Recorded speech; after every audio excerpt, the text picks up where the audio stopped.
पुणे नवरात्र महोत्सवाचे अध्यक्ष नगरसेवक आबा बागुल यांनी स्वर्गीय वसंतराव बागुल उद्यानात या कार्यक्रमाचे आयोजन केले।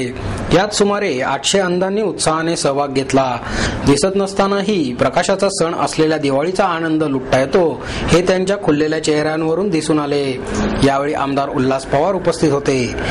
गायिका अपर्णा संत आणि गायक मुकुंद फणसळकर यांनी यावेळी हिंदी मराठी गीतांचा यादावरी हा कार्यक्रम सादर केला आणि उपस्थितांची मने जिंकली। त्याला अंधांनी साथ देत अंधांनी केलेले विविध गाण्यांची फरमाईश या दोघांनी पूर्ण केली। या सर्वांना भाऊबीजेची भेट म्हणून फराळाचे वाटपही यावेळी करण्यात आले।